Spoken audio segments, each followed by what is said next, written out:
Dine ola yaşamaklıkta iki tane peyda var.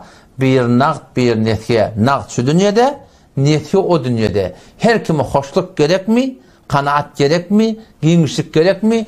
Doğruluk gerek mi? Gel dine ola ol Müslüman. O nakt mamla. Allah'tan vaadeti var. Dünyanda vaat edecek, ahirinde vaat edecektir.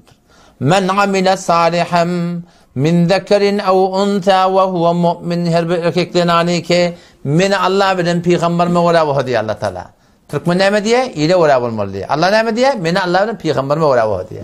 Türkmen ne diye? Halka ola olmalı diye. Allah Teala ne diye? Men amile saliham min zekerin ev unta ve huve mu'min. Her bir erkekten anike eğer meni Allah bilen peygamberime ola olsa ne mi çoğum ya Allah? فَلَنُحْيَنَّهُ حَيَاتًا طَيِّبًا Hetmin şu dünyada arada yaşayış verecek deyip Müslüman doğun.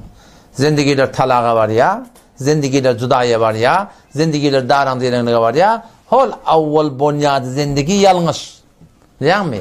Umumi suratın illa maşallah yüzde toğun nokkud, avvallan bonyat yanlış, avvallan intikap yanlış.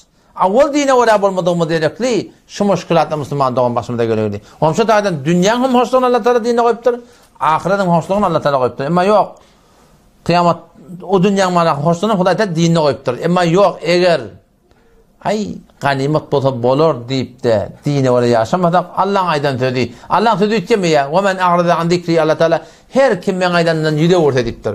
Kur'an'a ola bulmaktan yüde vursa, dine ola bulmaktan yüde vursa ne mi çekiyor Allah? فَاِنَّ لَهُ مَعِيشَةً ki şu dünyasını dağıran diyelim açacak. Şu dünyasını dağıran diyelim açacak.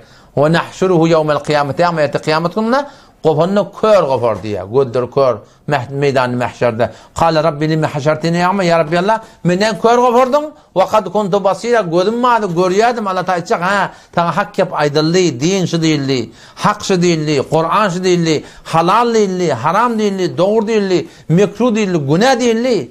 Sen şolun hakkı vermekten kör oldun. Bu gün gözün kör olmalı edecek diye Huday takkalın. Odam şu taydan ödül yakamız, etten görürsün, kattan düşürsün, hemen yaktan pişirdin, takma kafeni ne mi diye Türkmen?